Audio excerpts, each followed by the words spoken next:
This is episode number 490 of the Health Fitness Podcast, brought to you by InnerFight in association with Smith Street Paleo. It is the time of the year you do need a Smith Street Paleo meal plan.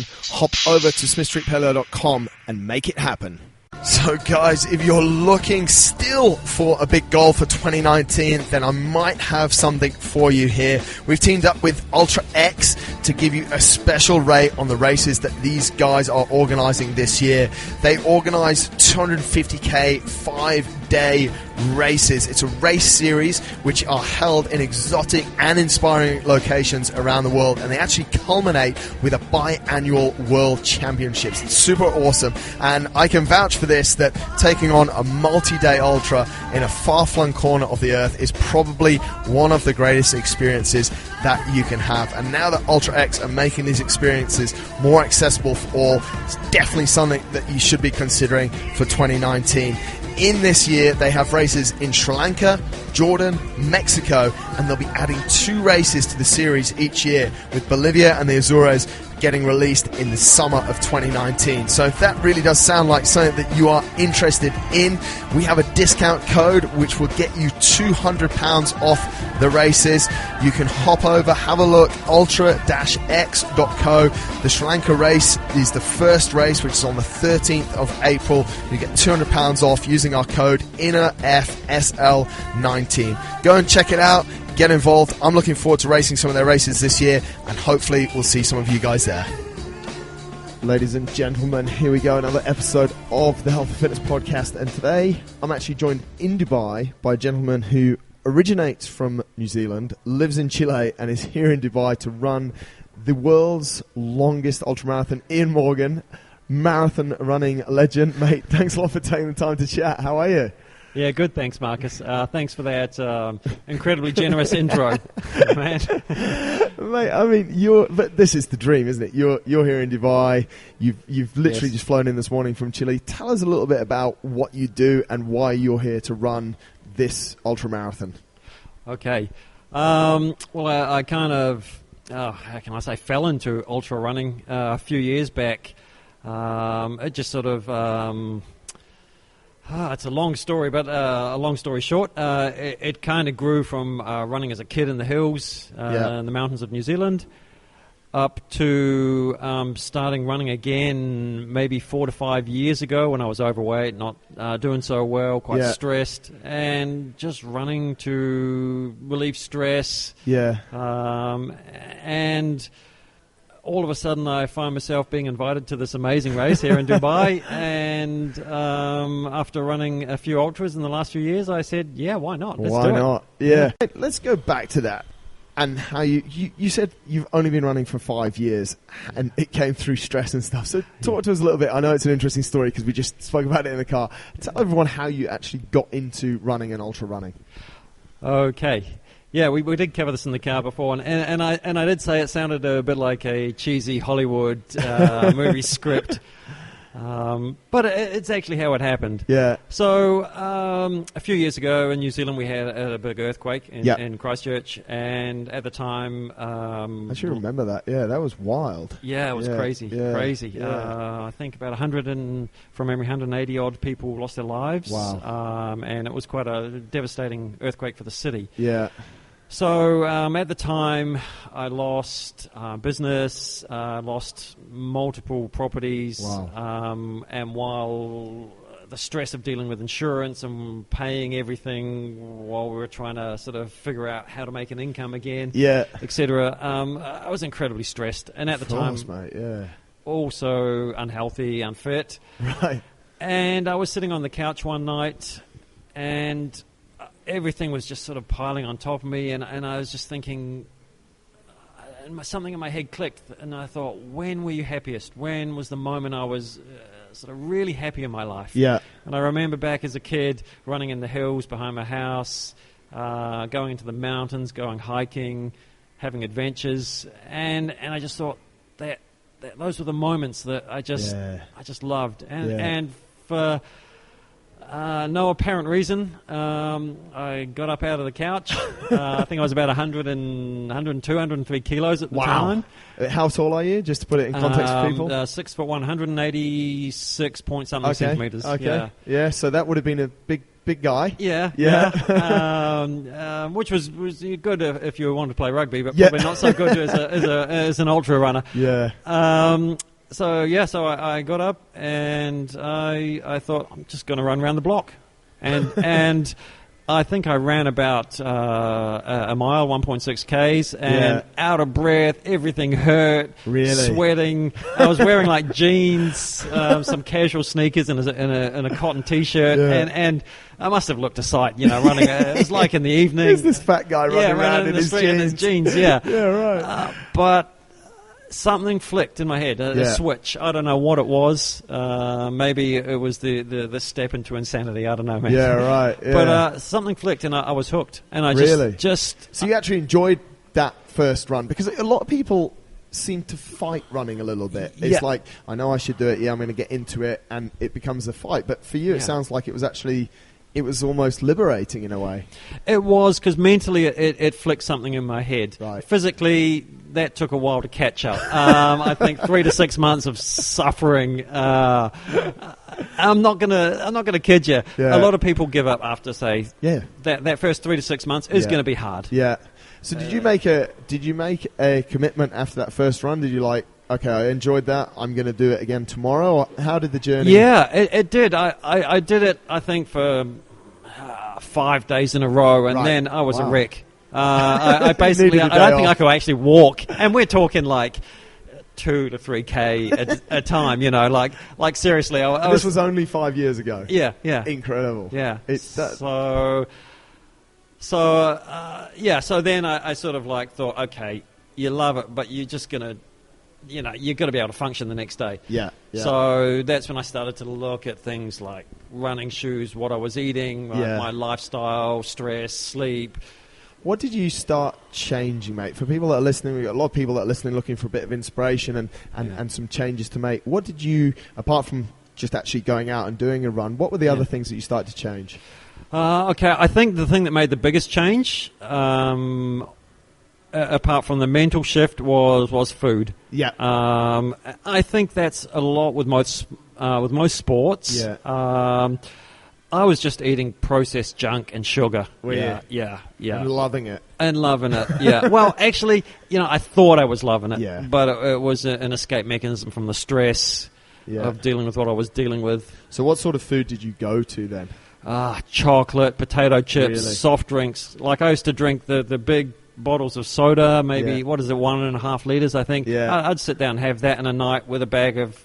Really? And would that be like dinner, would it, mate? I mean, would that... No, I'd have dinner as well. And it would be like fried chicken and potatoes, and it's like massive carbohydrate and sugar overload. Wow. That's incredible. And I didn't realise how sick I was in the sense of the lack of energy. Yeah. All these things are super high in calories, but had no real energy. Yeah. I think that's what people sort of... the conception of what is giving you the energy and stuff and what is making you feel. So what foods did you change to then? Like what dietary changes did you make? Well, I'd like to say it was like this magnificent flick of the switch moment, but it wasn't. It was a gradual progression. Okay. I think mainly moving to fresh foods and less processed foods. Yeah. Eating more things like avocados, more fruit, more vegetables, probably, and changing portion sizes. Right. Rather than having 3 big meals, traditional sort of Kiwi or New Zealand meals and timing of the meals, I switched to like 4 to 5 smaller meals. Right. Not eating so much later in the evenings. Right. And the weight started to come off? Oh, man, it drop off, right? It fell off. But I think I was a skinny kid. Yeah. So maybe the metabolism, genetics, I don't know. Just went back on. Or went back into motion a little bit. Yeah, so the first 10 kilos dropped in like no time at all. It just... Let's jump back a little bit to the running part of it, mate. Yeah. How did that progress? And we'll get to where we are today, which is this guy is folks go and check him out if you're listening right now over on Instagram. Ian Morgan. He's run in all the places of the world. He looks fantastic. He just told me he's 72 years old. No, 48 years old. But so how did the running journey progress, mate? Okay, so it was a progression, like you actually said. So I started with 5Ks, training from like 3 to 4 times a week up to 5 to 6 times a week, then and more to like every day of some type of training, whether it's running or cross training. Right. A mix of different types of training, and I started like at the beginning running 5K. I joined a group. It was one of those get up to 10K, 5K groups, and started there. And I just went through the process. It's like there's no like I all of a sudden ran a 50K or 100K. I just went through it. Went through it. And were you always quite goal orientated? Was it always like, I need to do this 5K? And when you got your 5K, and was that something that was super important to you from the start? I always found it wasn't enough. Like I'd run a distance and think, I still feel good. So what is the distance where I say I can't do this or I want to stop? And it's just been an exploration of that, probably more of a more mentally than physically. Right. I want to know what's gonna be enough. Right. And I don't say that in an irresponsible way. No. But I think, as you know yourself, being in your recent incredible achievement, thanks, 30 marathons in 30 days, dude, and you're still smiling. Yeah, I'm still walking. And walking, So I think that's it for me, is to find that what is enough, what is the next challenge, mentally. Yeah. How long was it before you sort of like, right, marathon? Did you rush to it, or did you? There's a lot of people out there that run like multiple 10Ks or run multiple 21 half marathons. But was a marathon something you were heading towards? Yeah, right. Yeah, because when I was a kid, I saw. I don't know if it was TV. It must have been TV at the time. It was about the Boston Marathon. I think it was. I can't remember. It must have been a New Zealander who had run it. I can't remember the name of the documentary. Right. Forgive me, I'm still a little jet lagged. But I saw this and I thought, I'd really love to run that one day. And then that sort of popped into my head when I started to run again. I thought, hey, I should run Boston. And then I saw you had to qualify for Boston and you had to run a time. And I'm like, oh, geez, okay. Yeah, now I'm going to have to do some work. Right. Did that motivate you, mate? Like the fact that you had to hit a certain time? Yeah, it did. Yeah. And in fact... the first year I qualified for Boston, I think I ran like 2.5 minutes under the qualifying time. Wow. And then the cutoff time, because so many people applied, was like 8 seconds or 12 seconds lower than... so I didn't get in the first year I applied. And then I thought, okay, so I don't just have to get under the qualifying, I have to smash it. Right. So then I thought, I'm going to have to like run 10 or 20 minutes faster. I mean, I didn't have to, but I thought there's no point in missing by a few seconds. You've either got to smash something or not. You know, I guess they say go hard or go home. But so when did you first qualify for the Boston Marathon? I ran my first one... Not last year, the year before. Was it 20... What's it now? 2018, 2017, 2016. 2016. Yeah. How was that, mate? I loved it. Yeah, loved it. I mean, it's obviously something that's been in your mind for a while. Yeah, and I was still a little bit heavier than I am now then. Not a lot, but I just thought, let's do it. What time did you run? I think I ran a 3:10. Wow. Something like that. Incredible. I think 3:10, 3:11, something like that. Yeah. Incredible. Folks, that is a very respectable marathon time for people that are wondering how fast Ian is. That is a quick time. I got a little quicker since then, thank goodness. Yeah, well, you are. But, mate, for when... Yeah, for that progression, I know Kipchoge's running just over 2 hours now, folks, yeah, so let's not exactly. get too carried away. Yeah, let's not. I mean, 3:10 in your first Boston Marathon is a seriously nice time. Yeah. You've progressed, mate, you've obviously run on the road, but you also do a lot of stuff that's off-road. Yeah. How did that all come around? I just found that the marathon distance was... I mean, I could get faster at it, or I could go further. Right. And I just... The challenge of going further was always at the start, like I said just before. Yeah. I wanted to see how far I could push. Yeah. And the idea of going faster was fine. I mean, I love that kind of challenge, and I'm still working on that. Yeah. However, the challenge of going further was what really drove me. And then I saw that you could run up and down mountains to do it. And I thought, wow, that's it's not just running on a flat road at a steady pace. You actually have to climb a mountain and go up and down and up and down.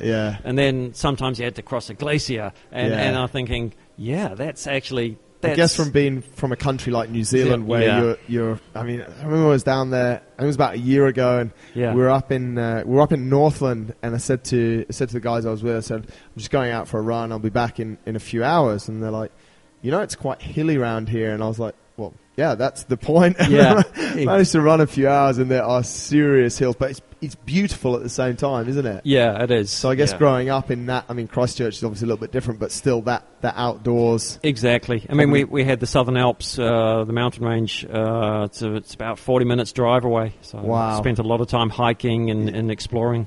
What was your first ultra race then? Or what was your first ultra run? Did you just go out and run 50K? I just went out and run a 50. Well, actually, I'd run further than that in training. Like, I just went out and thought, maybe if I go and run 45K in a training run, see what it feels like, and I felt okay. So I thought, well, maybe I'll go and run 50K, and then I did. So then I thought, well, I should go and run a race. Yeah. So, was it an Oxford one or... You have to forgive me, I can't remember the exact first one. It might have been Mototapu, I think it was 52K. It was a 50K race anyway. Right, yeah. How did it go? I twisted my ankle about 20K towards the end. Oh, man. Rolled it, and I just thought, well, 20K, it's like over halfway, so let's just go. Yeah. And I did. But I loved it. I absolutely loved it, yeah. Just the feeling of being able to, as you said before, run a little bit longer than... Is it maybe that you believed that you could, mate? Because, and that's really what I want to tap into a little bit, because we're seeing a big raise in the number of people, or rise in the number of people that are into trail running and huge, ultras. Man. Like, what is it, mate, that... You said you want to push a little bit further, but what's really... Can we unpackage that a little bit more? Yeah. I think there's been a big surge in the growth of ultra running in the last few years. Yeah. And I'm part of that, this new surge. I think there's a lot of different reasons, but I think in modern society we don't have a lot of challenges that are so physical and raw and honest. You can't make up anything when you're running there. It becomes completely honest. The hill, the mountain, one foot in front of the other, breathing, eating, drinking, and you just got to keep going. There's no faking it, Yeah. It was actually quite funny. I had a friend of mine round for dinner the other night, and we're talking about, he used to be a pro triathlete. And he said, anyone can fake a marathon. And I was like, yeah, you can probably fake a marathon. You can just kind of get through. You'll hit the wall. But if you manage yourself actually quite well, you won't really hit much of a wall. Yeah. And I said to him, I said, you should try an ultra. He goes, yeah, I'm thinking of trying to fake one of those. Yeah. And I'm like, no, mate. Yeah. Because you can't, can you? No, you just... If it's got mountains, hills, some technical terrain in it... You just can't. You just can't. No. Yeah. They are an incredible experience. That's why it's going to be It's been an interesting few years gone by with the rise of ultras. And I mean, we're sat here now in Dubai. The Al Marmoon, the first edition of what's been named the world's longest desert ultramarathon. It's not the world's longest ultramarathon. There's still some longer ones, but that's here for the first time in Dubai, and there's a lot of different people here for it. Some of the gentleman that's won Marathon des Sables 8 times is here, so there's obviously some interest. But, mate, you've made quite an interesting name for yourself within the ultra running community. Talk to us a little bit about that. Okay. It's all positive. Well, I think I mentioned earlier, I kind of just fell into it. I started to do ultras, run on the hills, do some posts on Instagram about it, have a bit of fun with it, and it just sort of took off. There was never a goal or a plan. to sort of develop it any further than have fun and live in the moment and challenge myself. Yeah. I think challenge myself mentally more than physically. Right. I think you know yourself that the mental game is basically what a lot of endurance sports or any sports are about. Yeah. In fact, I would say a far greater majority, percentage-wise, is mental than physical. Yeah. So I just started to look for the challenge. Look for the challenges. Run further, harder, more technical, more difficult. And all the while you just started posting it on Instagram. Yeah, and I just shared it on Instagram. There, once again, no strategy there. I just do a post about what sort of I'm thinking or feeling in the day. Yeah. Or where I've been, or it could be anything from training to something positive about where my head's at, to a life experience or something that's happened to me during that day or in the past. Do you think that's why, obviously, your Instagram, and folks, please go over and follow Ian.Morgan? At Ian.Morgan. At Ian.Morgan over on Instagram. Do you think it's because you've been very natural and very raw through your Instagram that you've built up such a big following? I think so, because I just try to be me. Yeah. Well, I don't try, I just am you just me. Are you? It's no point trying. I'm not the fastest, I'm not the quickest, I'm not the best at anything. Yeah. In that sense, I just do what I do. Yeah. And I love what I do. Yeah. So I think maybe that passion comes through in the Instagram. Yeah, it's not everyone's cup of tea. I do some silly things. I'm not what you'd call the traditional ultra running type of personality, although I've been in ultra running a few years now, and I don't think there is a standard type. Mate, what is the, like, when you think, or maybe when you thought about ultra runners when you came into it, is there a stereotype? Like, what kind of people are they or we? I think, should really put myself in there. I can't it's really an interesting question, actually, Yeah. Marcus. I think they're very passionate people and they're very driven people, and I think they're also people that have. There's a fair bit of people that have suffered some kind of suffering, setback, mental, physical anguish in their life. Right. And it seems to, instead of breaking them, it seems to drive them even more to take on a challenge. Yeah. I mean, it's such an eclectic mix of people. It's an incredible. I mean, we did a show. We recorded a show with the guys that ran UTMB Oman. Yeah. Which I know you've seen some of the social media that's erupted from it. Yeah. It's been named every almost complimentary name under the sun, hasn't it? In a way? It has. When someone says this is, which it's not on a par with Barkley Marathons, but when someone says that, when some of the pros say that, you're like, that's a compliment to the race. That is. But we're talking about it. You know, you've worked the full working week. It's 7:30 p.m. on a Thursday night, which is like a Friday for the most part of the world. Yeah. And you're now going to embark on an indefinite number of hours. Like for the pros, it was just under 24 hours. For most of the amateurs, it was about 30 to 40 hours. It brings together an incredible mix of human beings, really, doesn't it, mate? Yeah. And you must have seen it. You've been all around the world to ultra races. Like, you must have seen some sights. Yeah, well, I mean, I would like to say I've been to some parts of the world. Yeah, I've got a lot more to see. For sure. Yeah, that's a shout out. Any race people out there want to invite me to some crazy event you have planned? Yeah, hit me up. That's how he's ended up in Dubai. That's right. So yeah, like you line up with people that they could be a doctor. Yeah.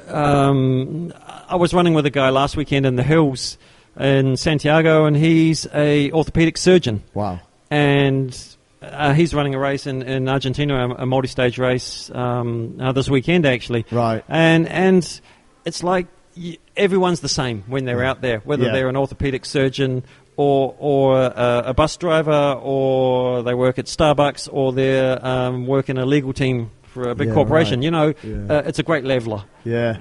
I've never actually thought of it like that. It does bring everyone on a level, because it does. Like you said a few minutes ago, there's you and the mountain. Yeah. And we've geeked out a little bit about different equipment and stuff, you know, but we've all got our equipment, water bottles up front, couple of bits of nutrition here, set of legs.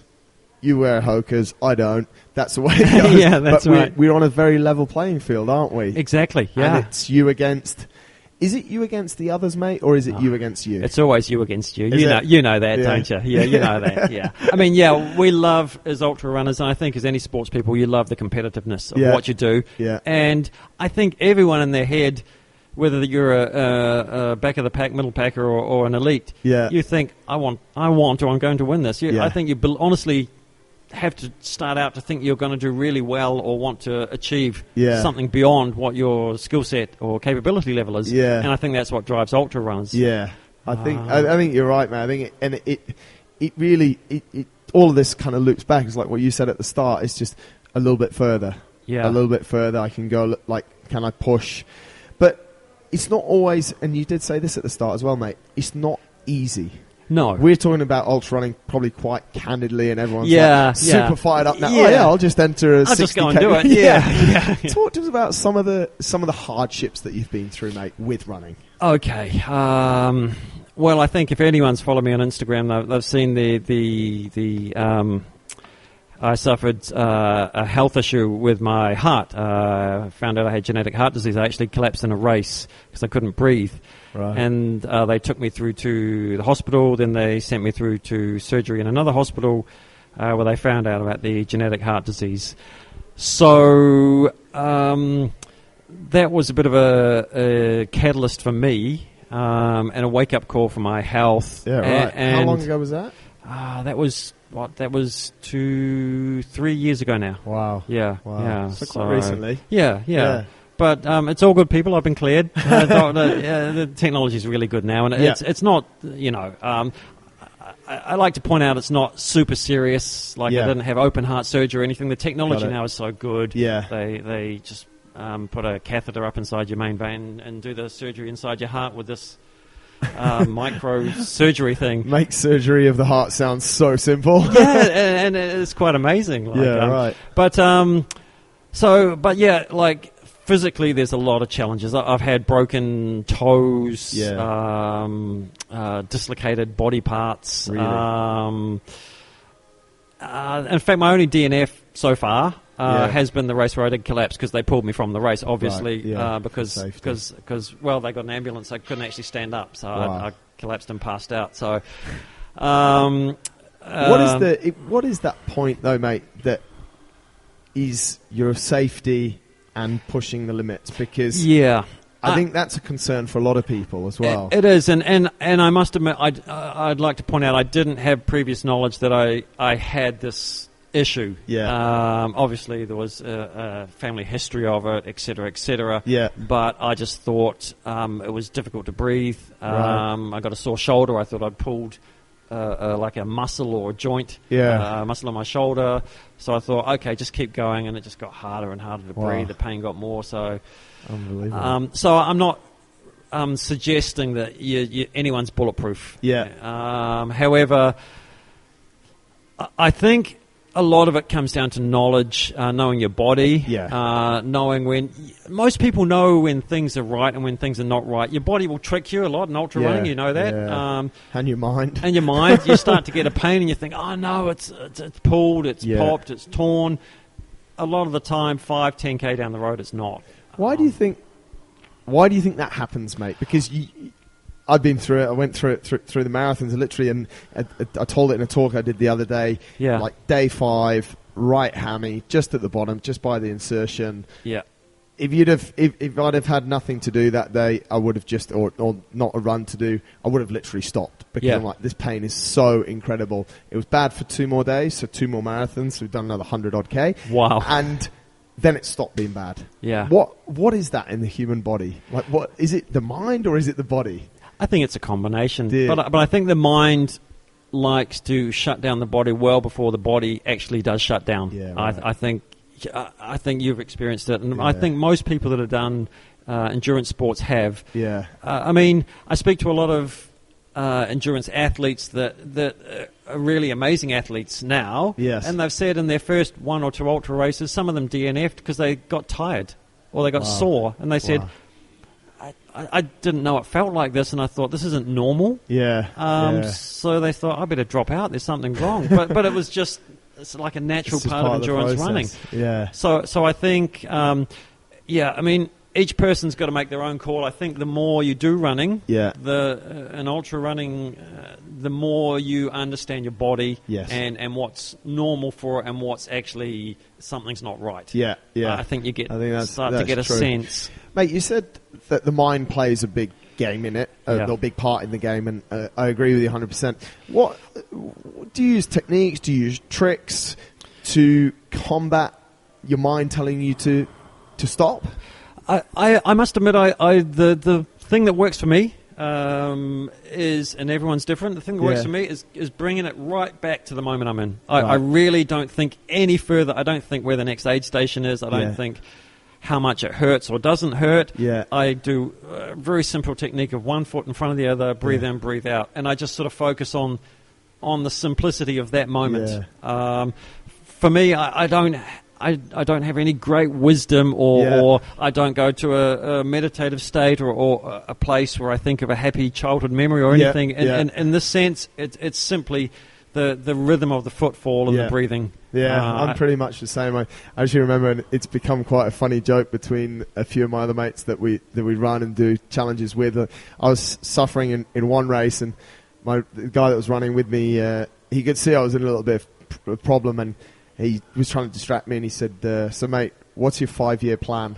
And I've literally just turned around and gone, do you know what's happening here? Because I'm the same as that, mate. I'm just like trying to clear everything from my mind and just put one foot in front of the other. Exactly. And you'll do it. And I told a kid the same story when I got to a school, because he was very excited that I had my Garmin on. And he said, how many steps? And I said, it took 45,000 steps to get here. And I said, but you've just done 10 to come up to me, so you just have to do that enough times to reach 45,000, and you could do a marathon. Exactly. This kid looked at me quite spaced out. But it was exactly the same. And I think, and I wonder your opinion, do people overcomplicate it, mate? They do. Do they try and... Yeah. I agree, I think people overplan and overthink. I think something I've found, and I did this, and I still do to a degree in my own life, is we think so much and we wait for the conditions to be right. We think we need all this organised and everything sorted. And if it's not, then we don't go ahead. Or we say, no, well, this didn't work because of this, rather than actually doing. Like, I'm not saying try to fly a plane without knowing how to fly a plane, of course, obviously. Or do any kind but at the end of the day, this is just running. It's just running. It is 1 foot. I mean, we've actually been doing it for tens of thousands of years, our ancestors. So, like, if you can put 1 foot in front of the other and breathe, you can actually go any distance, I believe, obviously with training, etc. But it really comes down to being that simple. Whether you're wearing what vest, what shoes, what shirt, whether it's raining, snowing, hot, cold, whatever, you'll figure those things out pretty quick. But at the end of the day, keep it simple. Keep it simple. Cool. Mate, let's jump into a little bit of races before we wrap up with the race that you're here to do. Yes. What's the best race you've ever run? Wow. What's your favourite one? You know, I should have probably prepped you with these questions. It's quite good that it's open and candid, mate. I'm like no sleep for like almost 2 days, jet lagged, and I've got Ian on the back of an ultra travel journey. I'm on the ropes now. The speech is slurring. So look, I get asked this question a fair bit, and I really, if I answer it honestly, each race is so different and has a special moment. This is probably the best answer I've got for you at this point in time. I think the first Boston Marathon I ran was also the time I instead of flying back to New Zealand, I flew back to Chile to move in with my partner. So that was like quite a special race because it had a life moment in it as well. So I think that's one of the nice things about doing runs, whether it's a marathon, whether it's an ultra, in various parts of the world, is that you can actually create not only the memory of the race, but something tied in with it as well, which ultra running and trail running is really starting to provide now as well. Most definitely. I think that's what ultra running is. It's more of an experience than a race from one point to another. I think. Talk to us a little bit more about that, though, mate, because some people just want to enter to finish. Yeah. Some people are entering to race. What's your thoughts? How should they be setting goals if they're super inspired by our conversation, which they obviously are? What should their thought process be? Well, I think once again that's up to the individual. I mean, I've seen you'll see this quite a bit in ultra running. Is people? There are people that run it to win or to place, and if they know they're not, they just drop out. No, it's not that they can't finish it, but they're just not going to get the position they want. Right. So they don't want to fail. No, so they don't want to fail.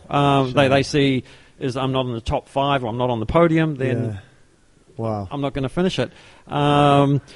Whereas other people are like, I'm going to finish it no matter what. Yeah. In fact, that's my partner Fran. She has got the. If you could bottle her mental fortitude, that's what she's like, and she has run races with all sorts of injuries and issues, and she's finished every one of them. Just because her main motivation is to finish it. Race. Yeah, and in some brutal conditions. So I think once again it comes back to the individual. Yeah. I mean, but I think that's a great start point, though, isn't it, mate? I think if people are inspired by your story and by this conversation, which I think that they definitely will be, mate, is like, enter an ultra, enter a 50 or 60k ultra, and just have that goal to go out and finish it. Yeah, I think that's a good advice with any distance, is to finish. Initially, finish it. See how the body feels, how the mind feels, and get it done. Because the accomplishment of finishing something is incredible, and that will motivate you or to maybe learn more about what you want to do to get faster, get better, get stronger, or go further. Yeah. Do you find it more challenging in ultra because of the conditions and the potential terrain? Like when you're going to race Boston, you go to Boston next time, you've got in your mind what you did at that marathon last time. Yeah. How does that change things when it comes to ultra? Because it's the weather. Yeah. I mean, the weather in Boston, especially this year, definitely makes a big difference. But normally it's going to be X number of degrees. How does that change the dynamics of maybe goal setting when it comes to ultra running? Yeah, it makes a huge difference. You don't hear a lot of ultra runners say, what's your fastest 50K? Because if you took 10 50Ks from around the world, they can range. Someone might run one in 3 to 4 hours, whereas the same guy might then run the same distance but a completely different terrain in twice the time. It might be 7-8 hours. So there's no standard. And you hear it more when people run road races. What's your PB in the half marathon? What's your PB in the marathon? It's generally within a certain range of each other. With ultras, that can vary wildly with weather, terrain, etc. Makes it attract a different type of person? I think so. Yeah, most definitely. It's a totally different mindset in the way it's done. I think if you speak to most marathon runners, if they run sort of 10 minutes slower than their PB in a race because there was a headwind or something happened, they're usually quite disappointed. With an ultra runner, it's just so different. You don't base it on your last race. So we won't ask you how long it's going to take you to complete the race this coming weekend. But, mate, tell us a little bit about the race and how you've actually ended up here in Dubai. Okay. Actually, I saw the race earlier in the year, and I was just on Instagram, and I just made a passing comment to the race director or the Instagram person at the time, and we got chatting, and they said, maybe you'd like to come and do it, and I said, I don't know what my schedule's like, but maybe. And sort of left it at that, and then not that long ago, actually. I think just after I'd run my 100-miler in Santiago, in the Andes there, just behind Santiago, they said, would you still like to come and run it? But it was only 6, 7, 8 weeks away, I think. Wow, which is quite close. Yeah, for ultras, it's super close. And I said, I sort of hummed and hawed, talked to my coach, and I said, okay, why not? It's like the last race of the year, let's do it. Right. Actually, what I didn't also mention is I ran I think a 23k trail race a few weeks ago, and then a half marathon on the road, just because it was the first rock and roll marathon they had and a half marathon they had in Santiago. Training run for you, mate. So so I wouldn't recommend that actually, but it's like So they said, we'd love you to come along and do it. And I said, let's do it. So I find myself hopping on a plane a few days ago and coming out to Dubai. My coach put together sort of a very short, condensed training program that was more about just making sure I can survive the event. And first time for you, this is 270 multi-stage race over a few days, but first sand ultra? Yes. So new terrain? New terrain. Usually I'm used to climbing in elevation and technical stuff. Sand is completely different. I've done a bit of training on the beach, and it's very different. Yeah. So looking forward to that experience, mate? I am. I'm looking forward to the challenge and learning from the other people in the race, because there's some really experienced racers. I think you mentioned some of the guys, multiple winners of some of the world's biggest desert ultras. Yeah. So I'm really looking forward to just picking up a lot of hints from them and learning about myself, learning maybe this is the place where my body says, hey, this is the limit, this is the distance. Yeah. Actually, no, it's not. But I just wanted to put that in there to sound like I'm not too crazy. Yeah. Mate, I'm sure you'll handle it pretty well. Most definitely. You've done. This is a stage race. Yes. Talk to us about the little bit of difference in approach going into a stage race as opposed to like a 100k or a 100 miler. Okay. Well, 100k, 100 milers, you start. And you run continuously, walk, climb, whatever, until the end. With a multi-stage race, you run a set distance each day. Yep. So, for example, 50k one day, 70k the next day. Yep. And you rest the night in between. Right. So you get to eat, refuel, recover, and then you go and run the next day again. But as you know, you've just run a little bit more than what we're doing. The body, it's a whole different sort of stress to the body. Yeah. The accumulative. What do you find, if we could say, mate, easier? What do I find? A single stage race, like 100 milers, or, I mean, we say 100 mile, 100k, completely different, 160k or 100k, or a multi-stage race? I don't think I have enough experience with. I mean, I can't say because I haven't run a desert multi-stage race before. So I really don't. I'm not qualified to answer the question yet. I actually find the short, fast stuff hard. I don't know if that's age related. I think it's maybe mental capacity related as well, mate. I think it's as you well know.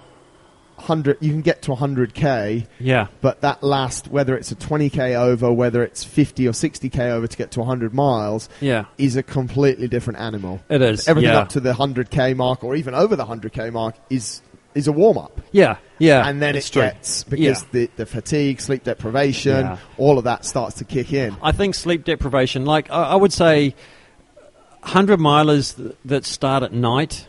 Yeah. And you usually start at night, like a lot of the European races this way, start late at night, 11 or midnight, run through that night into the next day and then into the following night, depending on the race. Yeah. Those are the ones that get you. The hallucinations, Wild. Yeah. Crazy. How do you explain that, mate, when you've gone 2 nights without sleep and you're still running and you're hallucinating? It's actually it's so far for me. It's been an enjoyable experience. So maybe there is something wrong with me. It's interesting because you see trees that start to look like people. Things will run across the path in front of you that aren't actually there. Rocks will turn into small animals. I think my partner Fran recounted a story when she ran Lavaredo this year. She went into the second night and she saw me in one of the trees and thought I'd come out to meet her on the course to run with her. And she was talking to this tree to say, "Oh, honey, you're here. Let's." No way. Yeah. That's wild. Yeah. So it's quite funny though because we all seem to see the same things when we hallucinate. Yeah. Like rocks turning to animals. trees turning to people. Yeah. It's all the same. So it's quite strange that everyone has the same sort of hallucination. Yeah, it is. It must be a reaction of the mind to do this. Yeah. But I think it's like everyone deals with it differently, I guess. Yes. I just let it wash over me and accept it. Really? Because I think it's not real. Yeah. It is what it is. Yeah. So just roll with it, you know. I remember telling the guys that there was a 80k checkpoint last weekend, and the guys came in and they said, listen, you're going to go into the second night. Yeah. And it was their first 100k plus race. Yes. And I said, this is going to happen. Yeah. It's going to happen to you. It might happen early, or it might happen at like 3 a.m. when you done a few more hours. Yeah. Just let it happen. Yeah. Because if you start to fight it, Yeah. and luckily we had 2 of the boys were running together. I said, Okay. start to talk to each other about it, Yeah. and you'll just laugh. Yeah. And when we were interviewing them the other day for the show, Rob was just like, I was just laughing the whole time. Because it's like, frog? No, there's no frog. Yeah, that's right, yeah. So you do. You sort of have to. But doesn't that go back to a lot of what we were saying before, mate, about just really embracing what's happening? Yeah, and when you start to fight stuff, you lose. Yeah, exactly. When you try to this thing of pushing through and I'm going to do this, I'm going to push, but I just let it wash over me. I think it's like, it hurts. This hurts. The breathing feels terrible, and then 10 minutes later you'll be fine. You know, this is the thing with ultra running. Whatever you're going through doesn't last. When you're feeling really good, it doesn't last. Yeah. And when you're feeling really bad, it doesn't last. Talk to us a little bit about the good times, mate. We've talked about the challenges, and a certain amount of people have already turned us off because they forget about enough. These 2 morons. Yeah. I'm not interested. But talk to us about the benefits that ultra brings to your life. The benefits, I think overall it helps me put things in perspective. Yeah. The things that used to bother me are really not important. Like once again, I think I said earlier, it breaks it down to the basics of who you are as a person. Yeah. It's breathing in, breathing out, one foot in front of the other. Yeah. And you can apply that to a lot of things in your life. Yeah. I mean, there's health benefits, and there's also some that say too much is not good. So I think the jury's out on that. Time will tell as we see these guys get older. What do you think? Let's talk about that process, mate, because you're still quite young. You're 48. How long do you think you'll do? Mate. You'll do. Well, I've just turned 40, so anyone in the 40s category is quite young with me still. But how long do you envisage you'll just keep running for? Okay. I mean, because I keep it in the moment, I don't think, well, okay, so what's going to happen at 55 or 60? Yeah. Because I might not even be alive. I'll be honest with you, having the finding out about my heart disease and the issues that could have arose from it. Thank goodness they're not really there now. Yeah. Is that you just come back to the moment you're in and keep it there. I love it. And people say, but what about your knees and what about this? Well, there's a lot of people out there at my age with bad knees who've done no sport. And there's ones that have played sport and have bad knees. Right, I mean, I think it's... What can I say? There's so many dynamics to that question. Yeah, just keep doing when it's good. Keep, I mean, it's like you said before, when it's good, just keep going. And when it's not good, keep going because that's going to stop as well. Exactly. Yeah. And like there's a lot of science and evidence coming up about athletes, about our bodies, about what to eat, what not to eat. So I think there's no one right way for everyone. I think you've just got to find where you fit. Yeah. Obviously, knowledge is a good thing, but don't let it stop you doing the things that you want to try, you know? Absolutely. Yeah. Mate, I think that's an awesome point to really wrap up on, mate. And I just want to wish you the very best. Welcome to Dubai, obviously, and wish you the very best for the race this weekend. Actually, when this show comes out, the race will have been finished, so I hope everyone has gone over to Ian's Instagram, followed him, checked out how he's done in the race, and, mate, hopefully you'll come back to Dubai next year. If not, maybe we'll see each other on another race somewhere. Most definitely. I'd love to come back to Dubai. Thanks so much for your time, Marcus. Awesome. Thanks a lot, Ian, and enjoy the race here in Dubai. Thanks, man. Cheers. Ciao.